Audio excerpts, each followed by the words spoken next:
ఒకసారి మెహబ్ ఛానల్ వీడియోస్‌ని వారు సబ్స్క్రైబ్ చేసుకోండండి.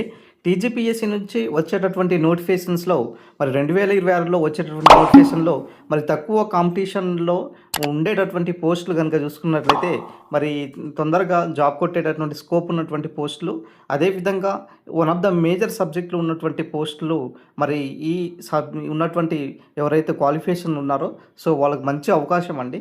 సో 2026లో తక్కువ కాంపిటీషన్‌తో మరి ఎక్కువగా జాబ్ కొట్టేటటువంటి స్కోప్ ఉన్న పోస్టులు ఇవి. సో ఫస్ట్ కనుక చూసుకున్నట్లయితే నోటిఫికేషన్స్ ఏఈఓ సంబంధించినటువంటి నోటిఫికేషన్. యాక్చువల్‌గా ఏఈఓ సంబంధించినటువంటి నోటిఫికేషన్‌ను మరి అగ్రికల్చర్ ఎక్స్‌టెన్షన్ ఆఫీసర్ సంబంధించినటువంటి పోస్టులు. So one of the major subject agriculture సంబంధించినటువంటి ఉండడం వల్లకే మరి ఇక్కడ అప్లికేషన్ చేసుకోవడానికి అవకాశం ఉన్నటువంటి మరి ఇక్కడ పోస్ట్ అనమాట. సో ఎవరైతే అగ్రికల్చర్ బ్యాక్‌గ్రౌండ్ ఉండి మరి డిగ్రీలో ఉన్నటువంటి క్యాండిడేట్స్ ఎవరైతే ఉన్నారో సో వాళ్ళు మాత్రమే అప్లై చేస్తారు. సో ఇక్కడ వాళ్ళు మాత్రమే మరి రాసేటటువంటి సిచ్యువేషన్ ఉంటుందన్నమాట.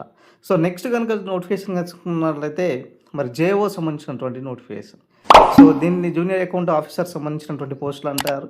సో ఎవరైతే e commerce background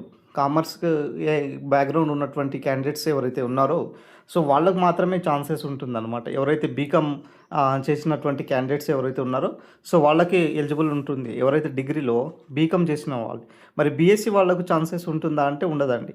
so only BCom చేసిన వాళ్ళకే మరి జేఓ సంబంధించినటువంటి నోటిఫికేషన్స్లో మరి వాళ్ళకు మాత్రమే ఛాన్స్ ఉంటుంది. సో ఇక్కడ వాళ్ళు మాత్రమే పోటీ పడతారు కాబట్టి ఇక్కడ కాంపిటీషన్ అనేది తక్కువగా ఉండే అవకాశం ఎక్కువగా ఉంటుందన్నమాట. సో కొంచెం అన్ని పోస్టులతో పోల్చుకుంటే ఈ నోటిఫికేషన్స్లో కాంపిటీషన్ తక్కువ ఉంటుంది.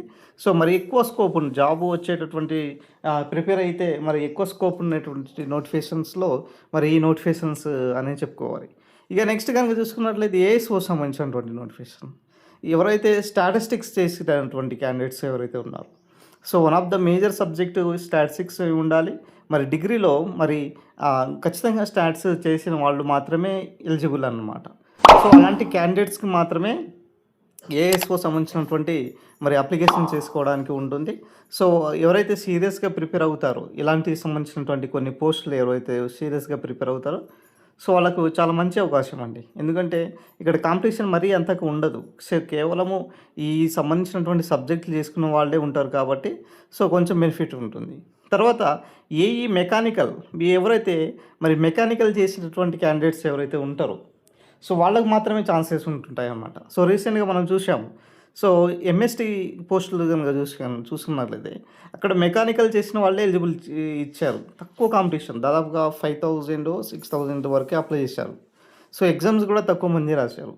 అంటే ఎక్కువ స్కోప్ ఉంటుందన్నమాట. ఇక్కడ ప్రిపేర్ అయితే ఎక్కువ స్కోప్ ఉండేటటువంటి సిచ్యువేషన్స్ అనమాట. సో ఇలాంటి నోటిఫికేషన్స్ ఏదైతే వస్తే మాత్రం వదలవాకండి. దీనికి మంచి ప్రిపేర్ అవ్వండి, మంచిగా అవకాశం ఉంటుంది అన్నమాట. సో నెక్స్ట్ జేఎల్ఎం సంబంధించినటువంటి నోటిఫికేషన్, జూనియర్ లైన్మెన్ సంబంధించినటువంటి పోస్టులు.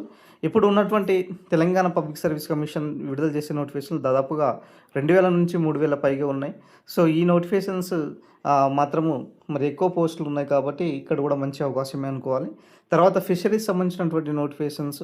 ఎవరైతే ఫిషరీస్ సంబంధించినటువంటి నోటిఫికేషన్స్ అంటే పీజీలో కానీ ఫిషరీస్ సంబంధించిన తీసుకోవడం వాళ్ళకు సో వాళ్ళు మాత్రమే ఎలిజిబిలిటీ ఇచ్చారు.